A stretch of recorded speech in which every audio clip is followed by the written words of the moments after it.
बंगाल के नवाबों की बात करें तो सबसे पहले नवाब जो बनते हैं वो बनते हैं मुर्शीद कुली खान। मुर्शीद कुली खान बंगाल के सबसे पहले नवाब बनते हैं। इन्हीं को जमीन अली कुली कहते हैं। जमीन अली कुली के नाम से भी जाना जाता है। इनका जन्म एक हिंदू परिवार में हुआ था, तब इनका नाम सूर्य नारायण मिश्रा था। इन्हीं का नाम था सूर्य नारायण मिश्रा। नारायण मिश्रा के रूप में इनका जन्म हुआ था और इन्हीं को हम मोहम्मद हादी के नाम से भी जानते हैं। मोहम्मद हादी के नाम से भी इनको जाना जाता है। अब बंगाल के नवाब पहले हैं तो इससे पहले मुगल शासक हुए औरंगजेब। औरंगजेब ने इन्हें बंगाल का दीवान नियुक्त किया था। बंगाल का दीवान ने नियुक्त किया था। किसने? औरंगजेब ने 1700 ईस्वी में। और उस समय मुगल बादशाह के पोता थे अजीम उस शान। ये थे अजीम उस शान। ये बंगाल के सूबेदार थे। ये उस समय बंगाल के सूबेदार थे। तब ये मुर्शीद कुली खान ये दीवान थे। और जब दीवान थे तो 1707 आते आते औरंगजेब की हो जाती है मृत्यु। तो बंगाल का पहला नवाब मुर्शीद कुली खान बना। मुर्शीद कुली खान ने औरंगजेब के आदेश से मुर्शीद कुली खान ने अपनी राजधानी ढाका से मकसूदाबाद ले गए और नगर का नाम मुर्शिदाबाद रखा। अब जो राजधानी थी ढाका, तो ढाका से ये कहां ले गए? मकसूदाबाद। मकसूदाबाद। और जब मकसूदाबाद ले गए, वहीं उसी को मकसूदाबाद को ही हम क्या कहते हैं? मुर्शिदाबाद कहते हैं। और इसी नगर का नाम पड़ा मुर्शिदाबाद। मुर्शिदाबाद। इस तरीके से मुर्शिदाबाद रखा गया और मुर्शीद कुली खान ने नए भू राजस्व के जरिए जागीर भूमि के बड़े भाग को खालसा भूमि बना दिया और इजारा व्यवस्था आरंभ कर दी। इसने क्या किया? एक व्यवस्था प्रारंभ की, इजारा व्यवस्था प्रारंभ कर दी और यहीं पर खालसा भूमि बना दिया इसको। 1717 ईस्वी में मुर्शीद कुली खान को मुगल शासक थे। 1717 ईस्वी में मुर्शीद कुली खान को मुगल शासक फारूक सियर जो थे, इन्होंने क्या किया? फारूक सियर साहब ने, ये जो फारूक सियर द्वारा बंगाल का सूबेदार बनाया और ये मुगल सम्राट द्वारा नियुक्त किए गए अंतिम सूबेदार थे। इसी के साथ बंगाल में वंशानुकृत सूबेदारी जो है वो उसकी शुरुआत हो जाती है। अब वंशानुकृत जब सूबेदारी शुरुआत हो जाएगी तो यहां पर मुर्शीद कुली खान जो है वो 1713 से लेके 1727 तक शासन करेंगे। मुर्शीद कुली खान जो है 1713 ईस्वी से लेकर 1727 ईस्वी तक शासन करते हैं। अब ये शासक रहेंगे यहाँ के, क्योंकि नवाब हैं, और इनकी मृत्यु हो जाती है 30 जून 1727। 30 जून 1727 को इनकी मृत्यु हो जाती है। और जब मृत्यु हो जाती तो मुर्शिदाबाद में ही कटरा मस्जिद पड़ती है, उसकी सीढ़ियों के नीचे इनको दफना दिया जाता है। मुर्शीद कुली खां जो है, इनके बाद में इनके दामाद सुजाउद्दीन मोहम्मद खान जो है, सुजाउद्दीन मोहम्मद खान आएंगे। सुजाउद्दीन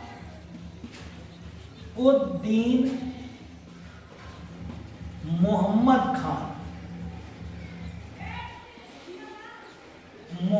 खान जो है वो शासन करेंगे यहां पर 1727 से 1739 तक।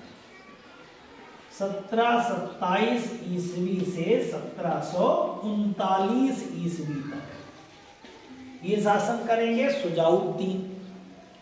अब यहां पर सत्ता बदल रही है सुजाउद्दीन के हाथ। सुजाउद्दीन जब है शासन करते हैं, बंगाल के नवाब बनते हैं। इन्होंने 1739 से सुजाउद्दीन की जो है, इससे बाद में आते हैं सरफराज खान। सरफराज खान ये 1739 में इसमें नेतृत्व करते हैं सुजाउद्दीन के बाद सरफराज खान आते हैं। ये 1739 से, जबकि सुजाउद्दीन की मृत्यु हो जाती है 26 अगस्त 1739 में, तो उस समय आते हैं सरफराज खान। ये 1739 से 1740 तक शासन करते हैं। 1739 से 1740 ईस्वी तक शासन करते हैं। सरफराज खान इन्होंने मार्च 1939 में अलाउद्दीन हैदर जंग की उपाधि से गद्दी पर बैठे थे। अलाउद्दीन हैदर जंग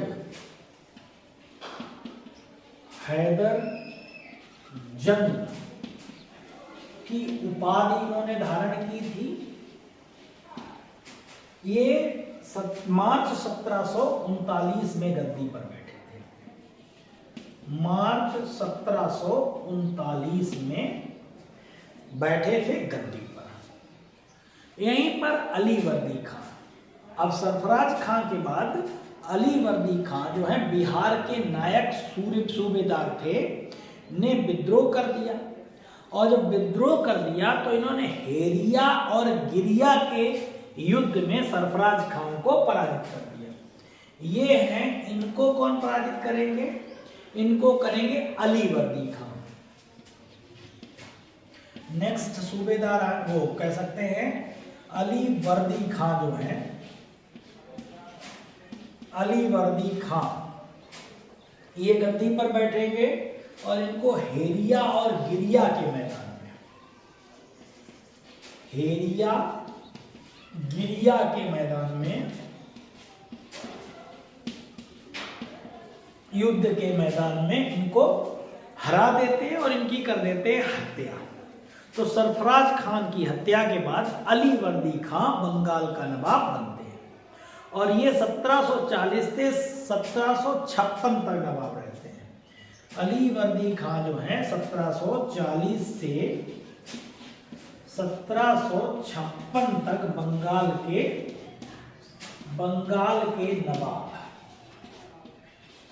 नवाब के रूप में पदभार संभालते हैं। जब नवाब बनते हैं तो इनकी बेटी होती हैं, इनकी बेटी 3 होती हैं। एक का नाम घसीटी बेगम है, घसीटी बेगम। दूसरी जो है वो खास है, इनका नाम है अमीना बेगम।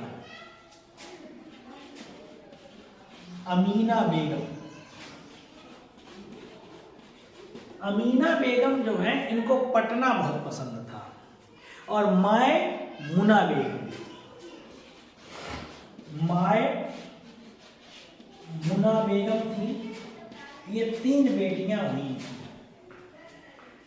अमीना बेगम जो है इन्होंने शादी की थी बिहार के अजीम जैनुद्दीन अहमद खान से।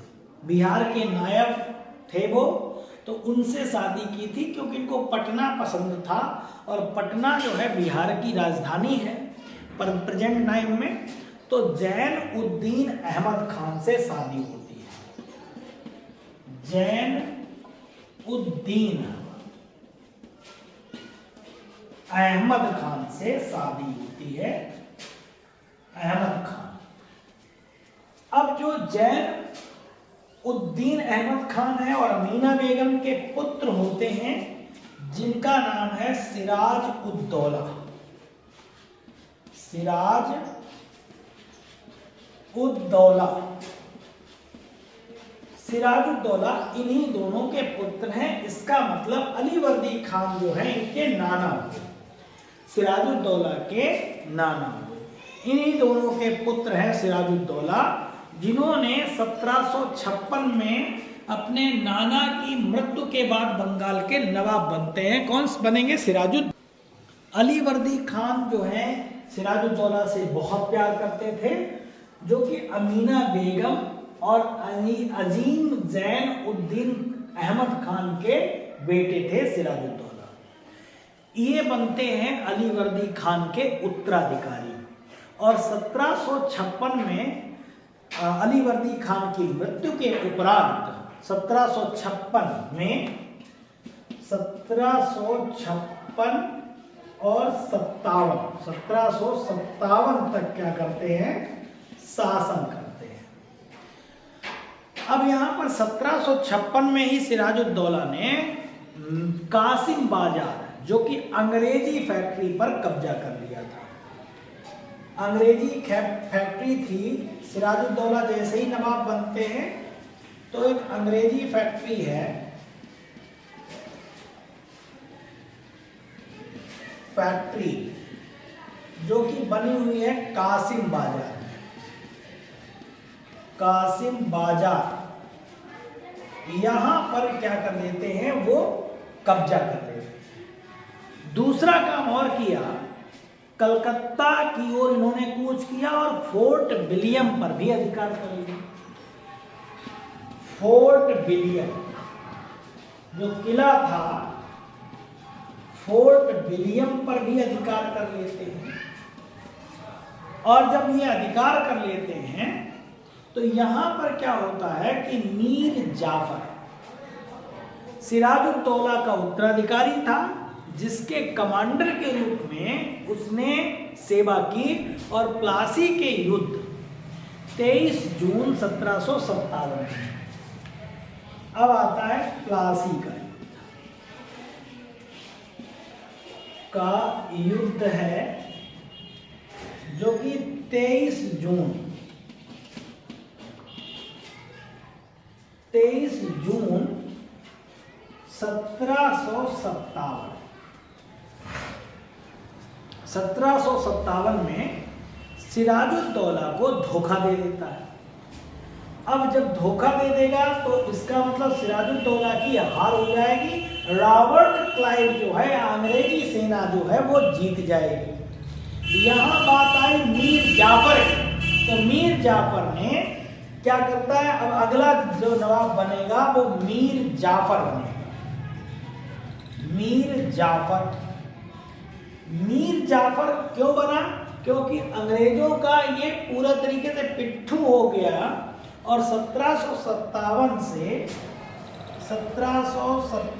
से ये रॉबर्ट क्लाइव का गधा भी था। और 1760 तक इसने शासन किया। 1760 अंग्रेजों का गधा भी कहा है किसी हाजिर जवाब कह सकते हैं दरबारी ने। इनका दामाद है मीर कासिम। मीर कासिम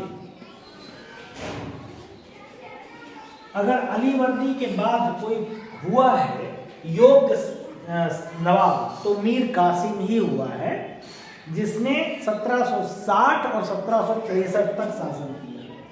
1760 से लेकर 1763 तक शासन किया। इसके बाद जब इससे अंग्रेजों को खतरा लगा तो इसे हटा के फिर से मीर कासिम को लाए। मीर कासिम फिर से आते हैं और ये 1763 से लेके 1765 तक शासन करते हैं। 1763 से लेकर 1765 तक रहते हैं नवाब के रूप में। इसी के साथ साथ निजामुद्दौला आएंगे। इनके बाद इनके उत्तराधिकारी निजामुद्दौला बनेंगे। निजामुद्दौला, और ये निजामुद्दौला जो है ये 1765-1766 तक शासन करेंगे। 1765 से लेके 1766 तक शासन करेंगे। और निजामुद्दौला के बाद आएंगे सैफुद्दौला। निजामुद्दौला के बाद कौन आया? सैफुद्दौला आएंगे।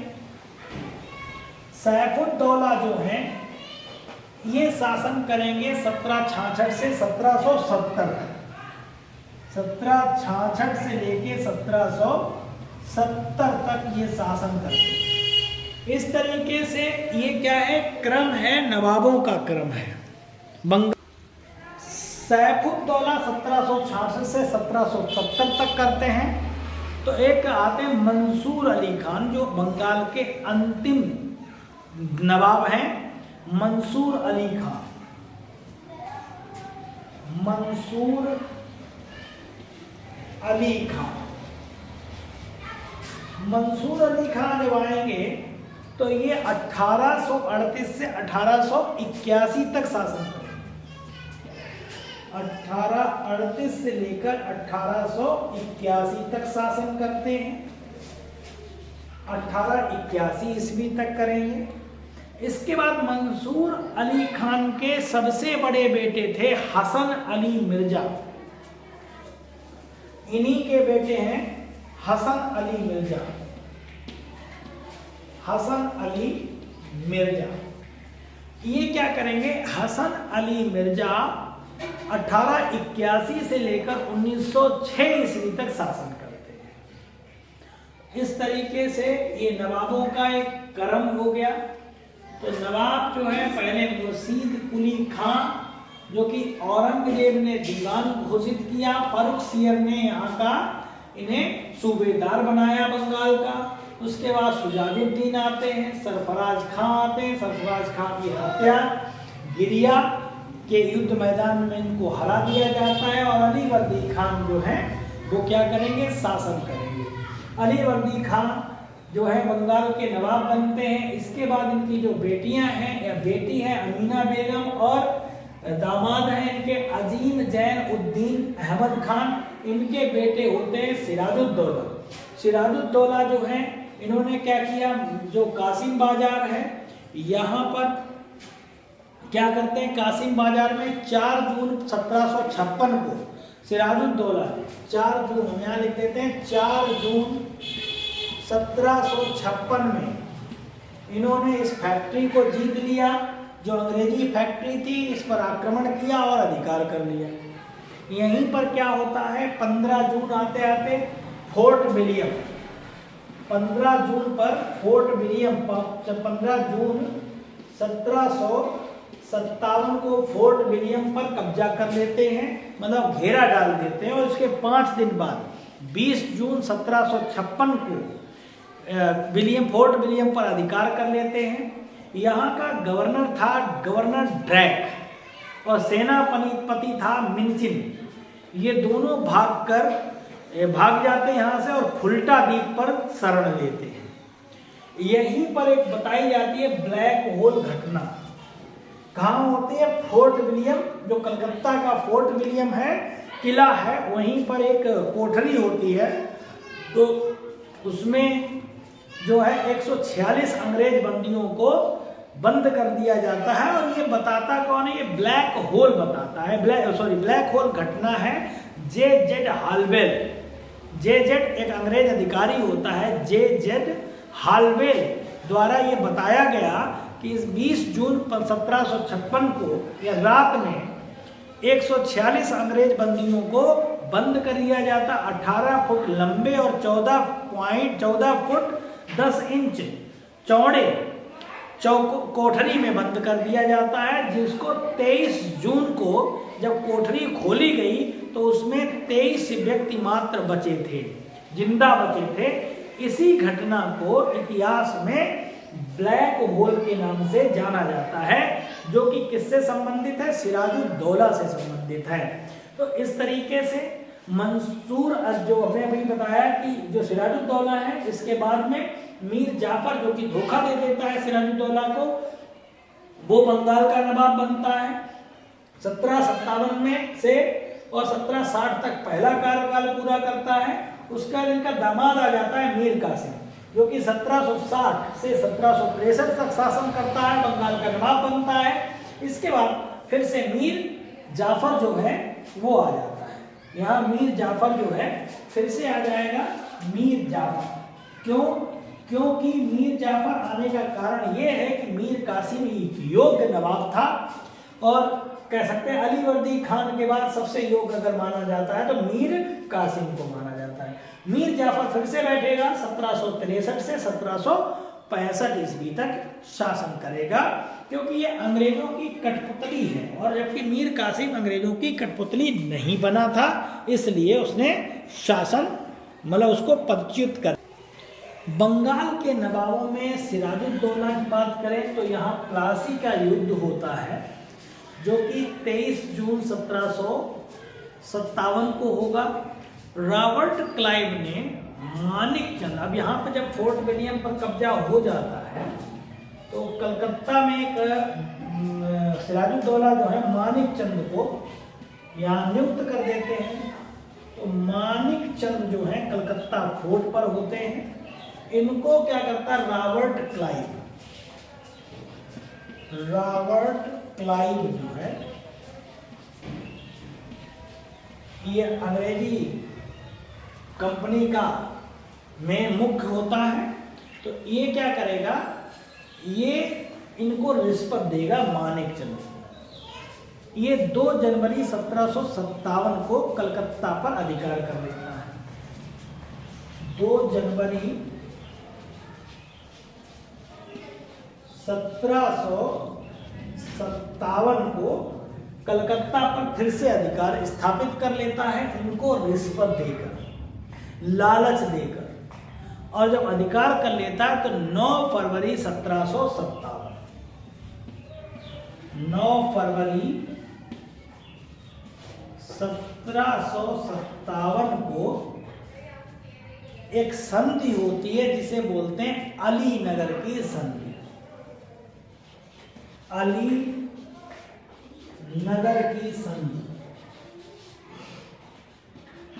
अलीनगर जो है वो नाम रखा गया है सिराजुद्दौला के द्वारा कलकत्ता का।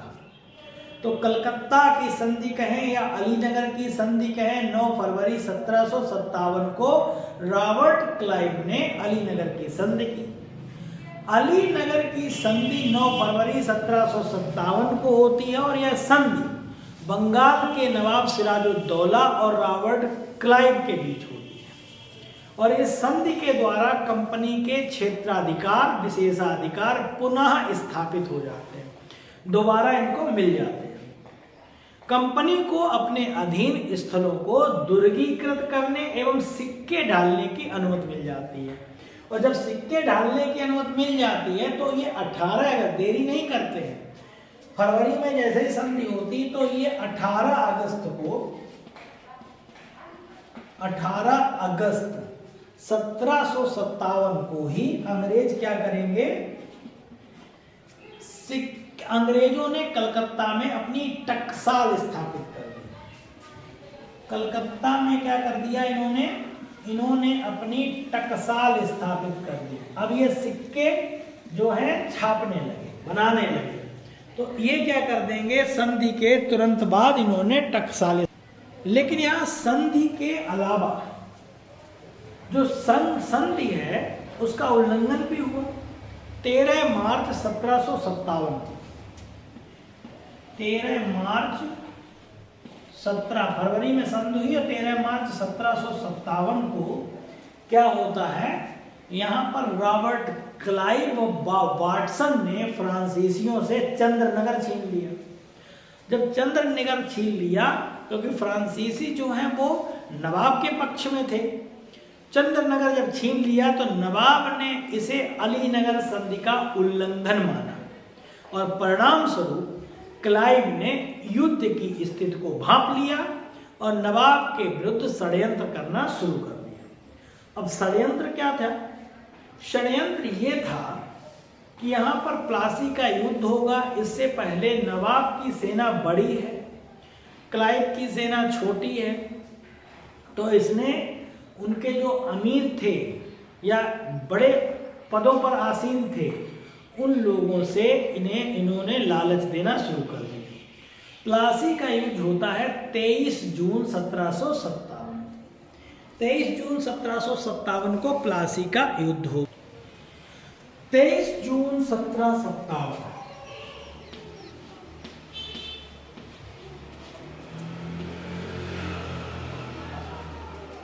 प्लासी का युद्ध।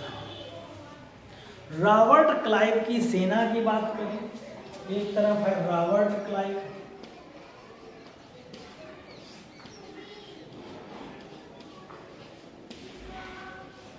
दूसरी तरफ है बंगाल के नवाब,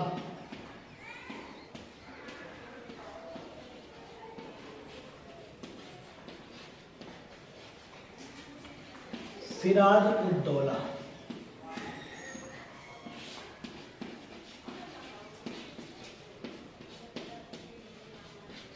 बंगाल के नवाब हो गए सिराज-उद-दौला।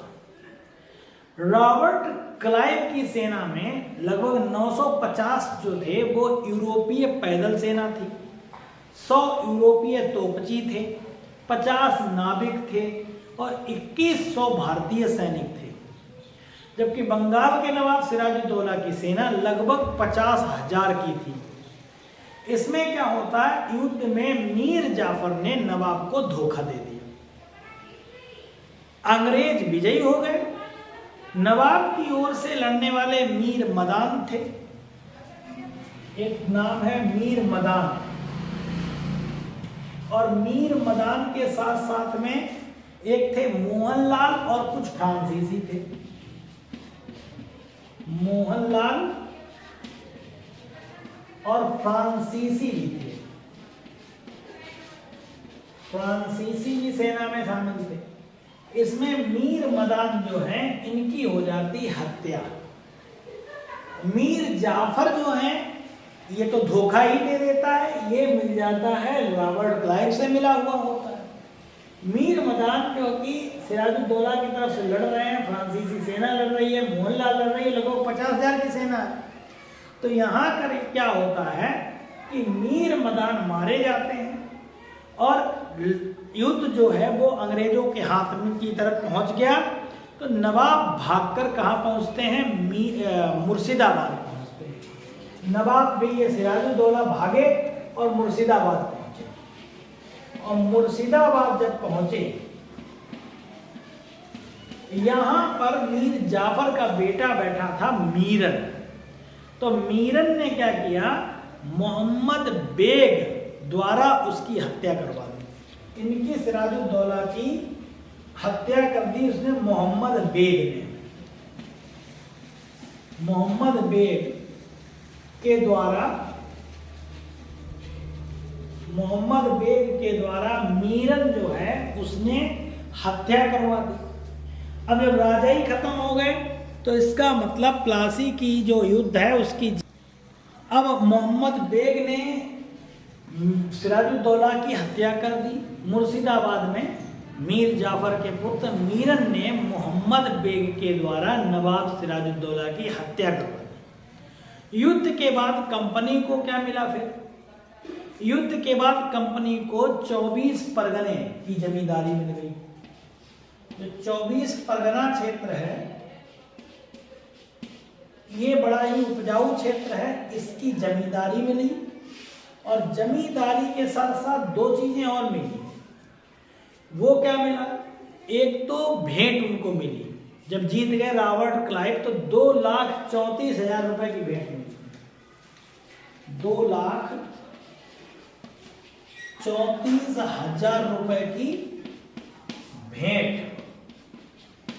इसके साथ साथ में जो उनकी जो सेना थी, सेना में नाविक भी थे, इनको 50 लाख रुपए दिया गया। 50 लाख और मिला। ये जब पैसा मिला तो अब 24 परगना हो गया, 2,34,000 रुपए भेंट हो गया, 50 लाख सेना का खर्चा हो गया। इस तरीके से रॉबर्ट जो क्लाइव है वो मजबूत हो गया। नवाब के विरुद्ध षड्यंत्र करने में अगर बात करें तो नवाब के विरुद्ध अगर बात करें, नवाब के प्रमुख अधिकारी ही उससे असंतुष्ट थे। रॉबर्ट क्लाइव ने इसका लाभ उठाया और एक षड्यंत्र भी रच दिया युद्ध से पहले। इस षड्यंत्र में नवाब का प्रधान सेनापति जो था मीर जाफर और अन्य एक अधिकारी थे यार लतीफ और दीवान राय दुर्लभ और एक बंगाल के सबसे बड़े बैंकर थे जिनका नाम जगत सेठ था। ये सभी षड्यंत्र में शामिल थे। मीर जाफर, यार लतीफ और दीवान थे राय दुर्लभ और जगत सेठ।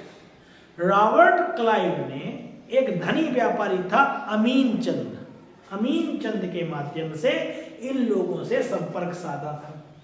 अमीन चंद की अहम भूमिका रहती है रॉबर्ट क्लाइव के जीवन में। अमीन चंद जो थे, इन्होंने मीर जाफर, यार लतीफ और दीवान राय दुर्लभ से क्या किया? संपर्क साधा। इसके बाद में क्या होता है? सबसे ज्यादा अगर विश्वासघात किया है तो मीर जाफर ने किया है, और जब मीर जाफर विश्वासघात करता है अंग्रेजों को सफलता मिल जाती है। तो इस तरीके से सिराजुद्दौला के जीवन का अंत हुआ और नवाबी का भी यहाँ तक कि अंत ही हो गया। सिराजुद्दौला के बाद बाकी सब कठपुतली शासक रहे। मीर कासिम को छोड़ दिया जाए। मीर कासिम एक योग्य कह सकते हैं बंगाल का नवाब था। तो बंगाल का नवाब जो मीर कासिम बना है वो योग्य है। बाकी तो मीर जाफर कठपुतली शासक रहा जिसने 1757 से 1760 ईस्वी तक कह सकते हैं प्लासी की सफलता के बाद अंग्रेजों ने मीर जाफर को बंगाल का नवाब बना दिया। और मुर्शिदाबाद के एक किसी हाजिर जवाब दरबारी ने मीर जाफर का नाम कर्नल क्लाइव का गधा रखा था। ये कर्नल क्लाइव का गधा था। इसके कार्यकाल में अंग्रेजों की बांटो व राज करो की नीति का सूत्रपात इसी के कार्यकाल में होता है। 25 फरवरी 1760 को क्लाइव चला जाता है इंग्लैंड वापस, तो इनको हटा दिया जाता है। फिर मीर कासिम को लाया जाता है जो कि मीर कासिम मीर जाफर का दामाद है। और मीर कासिम अलीवर्दी खान का दूसरा सबसे योग्य नवाब बना है। अगर बंगाल का कोई नवाब कह सकते हैं योग्य नवाब था अलीवर्दी खां, उसके पश्चात बंगाल का दूसरा सबसे योग्य नवाब बना मीर कासिम। उसने अपनी राजधानी जो है मुर्शिदाबाद से पहले तो मुंगेर स्थानांतरित की। मुर्शिदाबाद से मुंगेर जो कि बिहार में पड़ता है, क्योंकि मुर्शिदाबाद में षड्यंत्रात्मक वातावरण था, उससे वो दूर रहना चाहता था तथा कलकत्ता से भी दूर होने के कारण अंग्रेजों का भी हस्तक्षेप न रहे, इसलिए उसने स्थानांतरित कर दिया। मीर कासिम ने बिहार के उप सूबेदार थे रामनारायण, जिसे क्लाइव का संरक्षण प्राप्त था, तो कंपनी से उसे सौंपने को कहा कि भाई इसे हमें सौंपो।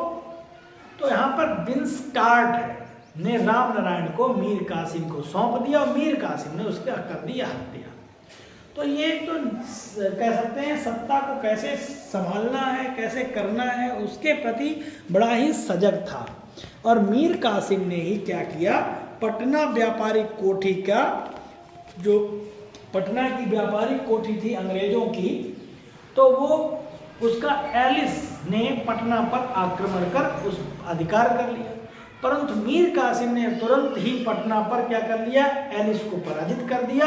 इस तरीके से पटना की कोठी, जब ये सब हो गया तो पटना की घटना के कारण 1763 से 1765 में फिर से क्या होता है, मीर जाफर को जुलाई 1763 में मीर जाफर को नवाब घोषित कर दिया जाता और मीर कासिम के विरुद्ध युद्ध की घोषणा कर देता है। मीर जाफर जब आया तो उसने क्या किया, कंपनी से केवल 2.5% कह सकते हैं, केवल 2.5%, वो भी नमक कर लेने के अतिरिक्त कंपनी के सभी करों से मुक्त कर दिया। क्योंकि बताया ना रॉबर्ट क्लाइव का गधा था, तो ये कठपुतली शासक था, कोई कर नहीं ले रहा है। तो इस तरीके से जो योजना बनेगी वो बनेगी बक्सर के युद्ध की, क्योंकि मीर जाफर जो मीर कासिम है, तो मीर कासिम बक्सर का युद्ध फिर हो जाएगा, क्योंकि 1763 हो गया। तो 1763 में मीर कासिम जो पद से हट जाता है, तो 22 अक्टूबर 1764, 22 अक्टूबर आ जाता है 1764। 22 अक्टूबर 1764 को क्या होता है, मीर कासिम के विरुद्ध अंग्रेजों ने युद्ध छेड़ दिया और मीर कासिम ने अंग्रेजों को युद्ध बंद करने की चेतावनी दी, लेकिन अंग्रेज नहीं माने। तो मीर कासिम अवध के नवाब सुजाउद्दौला के पास पहुंचे और वहीं पर कौन थे, मुगल शासक भी थे, शाह आलम द्वितीय। तो अब ये तीनों मिल जाते हैं, योजना बनाते हैं, सुजाउद्दौला हो गए और शाह आलम हो गए मुगल शासक, ये सब योजना बनाएंगे तो युद्ध होगा बक्सर का युद्ध। तो हम इस तरीके से बंगाल के नवाबों के क्रम से, इसके साथ साथ में किस तरीके से पूरे बंगाल को समझने की कोशिश की हमने। Thanks for watching.